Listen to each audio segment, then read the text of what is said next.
Assalamualaikum warahmatullahi wabarakatuh.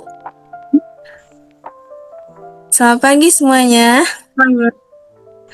Perkenalkan, kami dari mahasiswa Universitas Pamulang. Kami merupakan mahasiswa semester 5 dari Prodi Akuntansi S1. Mata kuliah akuntansi manajemen, dosen pengampunya itu Ibu Indawati SE MM MAK.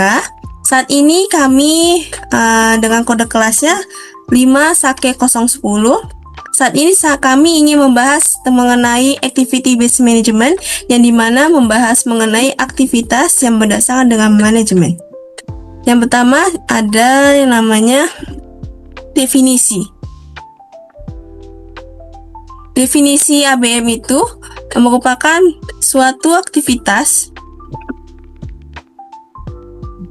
yang berpusat pada pengolahan aktivitas yang bertujuan untuk meningkatkan nilai yang diterima oleh konsumen serta berfokus pada pengolahan usaha yang menghasilkan keuntungan.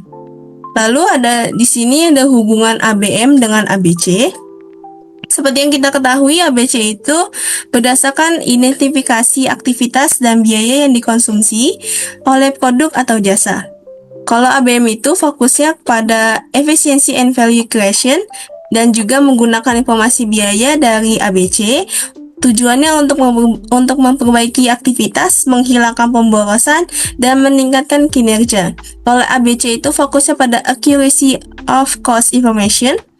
Tujuannya ABC itu untuk mengetahui biaya yang sebenarnya. Kalau ABM tujuannya mengelola aktivitas agar bernilai tambah.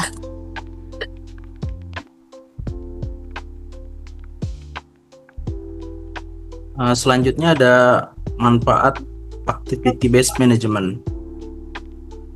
Manfaat pertama adalah mengevaluasi kinerja keuangan dan non-keuangan dan pengoperasian organisasi dan aktivitasnya. Selanjutnya, menemukan biaya dan keuntungan yang tepat untuk setiap jenis barang dan jasa. Yang ketiga itu mengidentifikasikan aktivitas dan pengendaliannya. Keempat, mengelola aktivitas bernilai tambah dan tidak bernilai tambah. Yang kelima itu mengoptimalkan aktivitas bernilai tambah dan menghilangkan aktivitas tidak bernilai tambah. Keenam, menjamin bahwa pembuatan keputusan, perencanaan, dan pengendalian didasari pada masalah bisnis, bukan hanya informasi keuangan. Yang terakhir, mengevaluasi pembuatan rangkaian nilai tambah untuk memenuhi kebutuhan dan keinginan pelanggan. Selanjutnya, langkah-langkah activity based management. Yang pertama itu mengidentifikasi aktivitas. Kedua, membedakan antara aktivitas nilai tambah dan tidak bernilai tambah untuk produk tertentu.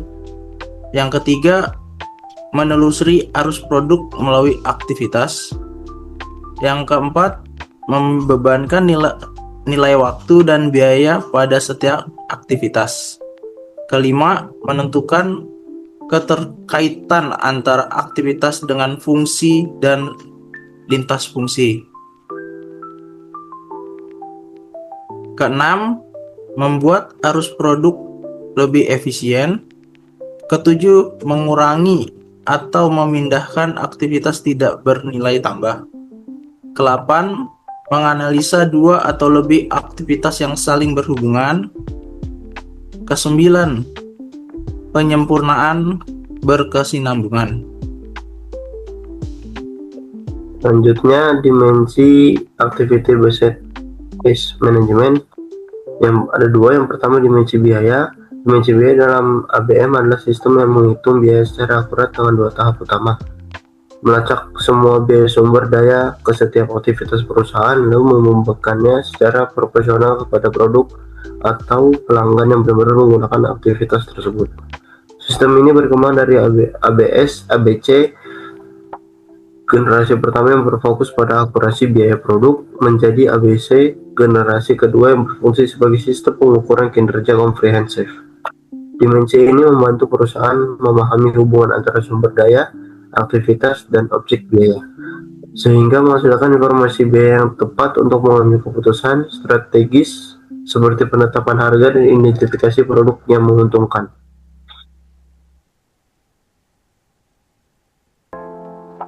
Selanjutnya, dimensi proses. Dimensi proses dalam ABM berfokus pada analisis dan perbaikan cara kerja perusahaan melalui pendekatan proses value analysis atau PVA. Inti dari dimensi ini adalah menjawab 3 pertanyaan mendasar seperti aktivitas apa yang dilakukan, mengapa dilakukan, dan seberapa baik kinerjanya, dengan tujuan mengidentifikasi pemborosan dan inefisiensi. Melalui PVA, perusahaan dapat menerapkan berbagai perbaikan seperti penyederhanaan langkah kerja, mengurangi kesalahan berulang, dan merancang ulang tata letak untuk mencapai efisien yang lebih tinggi. Hasilnya, perusahaan tidak hanya mampu menurunkan biaya, tetapi juga mempercepat proses, meningkatkan kualitas, dan pada akhirnya memberikan nilai lebih bagi pelanggan melalui aktivitas yang benar-benar bernilai tambah. Selanjutnya di sini ada elemen pendukung dari activity based management, ada 4. Yang pertama itu adalah cost driver, yang kedua activity analysis, yang ketiga performance measurements, yang keempat action plan. Kalau cost driver itu merupakan faktor penyebab timbulnya biaya yang digunakan untuk menelusuri dan mengukur konsumsi sumber daya pada setiap aktivitas. Kalau activity analysis itu identifikasi yang dilakukan perusahaan yang dinilai untuk bernilai tambah atau tidak. Kalau performance measurements itu alat ukur untuk menilai efektivitas aktivitas dalam menciptakan nilai dan efisiensi biaya. Yang terakhir itu action plan, merupakan langkah tindak lanjut yang digunakan untuk memperbaiki atau mengoptimalkan kinerja perusahaan.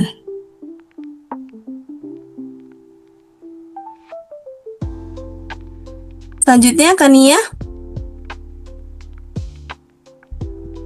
Tolong suaranya. Baik, selanjutnya terdapat value added activity.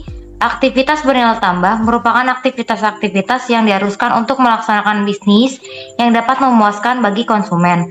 Aktivitas bernilai tambah dibagi menjadi 2 golongan, yaitu aktivitas keharusan dan aktivitas kebijakan. Yang pertama, suatu aktivitas yang mempunyai nilai apabila dianggap penting bagi konsumen. Yang kedua, suatu aktivitas mempunyai nilai apabila dianggap penting terhadap pengfungsian organisasi. Selanjutnya terdapat non-value added activity. Aktivitas tidak bernilai tambah merupakan aktivitas yang perlu namun tidak efisien dan dapat disempurnakan. Aktivitas tidak bernilai tambah ini jika tetap dilaksanakan akan mengakibatkan penambahan biaya yang tidak perlu dan merintangi kinerja. Dalam fabrikasi, aktivitas tidak bernilai tambah dibagi menjadi 5 golongan, diantaranya yang pertama adalah penjadwalan, yang kedua pemindahan, yang ketiga penantian, yang keempat inspeksi, yang kelima penyimpangan. Selanjutnya kelompok kami mereview jurnal penelitian yaitu dengan judul penerapan metode activity based management dalam meningkatkan efisiensi aktivitas dan biaya produksi pada PT Sinar Pure Foods International Bitung. Pada review jurnal penelitian ini, tujuannya untuk mengetahui penerapan metode activity based management dalam meningkatkan efisiensi aktivitas dan biaya produksi pada PT Sinar Pure Foods International Bitung. Penelitian ini menggunakan pendekatan kualitatif dengan mengambil analisis deskriptif. Hasil penelitian menunjukkan terdapat aktivitas yang tidak bernilai tambah, yaitu proses pengisian ikan pada kaleng secara manual, yang sebaiknya dilakukan secara otomatis agar berlangsung dapat diproses pada pemotongan sehingga waktu lebih efektif sehingga dapat menurunkan biaya dan dapat pencapaian efisiensi. Baik, dan terakhir merupakan kesimpulan dari materi yang kami bahas adalah yang pertama, ABM merupakan pengembangan dari ABC yang tidak hanya fokus pada pengukuran biaya, tapi juga pada pengelolaan aktivitas untuk meningkatkan efisiensi dan nilai tambah. Yang kedua, ABM membantu perusahaan mengidentifikasi aktivitas bernilai tambah dan tidak bernilai tambah sehingga keputusan manajerial lebih tepat sasaran. Yang ketiga, penerapan ABM mendorong perbaikan proses bisnis secara berkelanjutan melalui analisis aktivitas, pengendalian biaya, dan peningkatan kinerja organisasi. Dan terakhir, yang keempat, berdasarkan studi kasus PT Sinar Pure Foods International Bitung yang telah kami review jurnal penelitiannya, penerapan ABM terbukti dapat menurunkan biaya produksi dan meningkatkan efisiensi melalui otomatisasi proses yang sebelumnya dilakukan secara manual. Ya, sekian dari presentasi kami. Kami harap informasi dan materi yang kami sampaikan dapat bermanfaat bagi pembaca atau penonton yang nonton video kami. Kurang lebihnya mohon maaf apabila ada kesalahan. Kami mohon minta maaf sebesar-besarnya. Terima kasih sekali lagi. Wassalamualaikum warahmatullahi wabarakatuh. Terima kasih.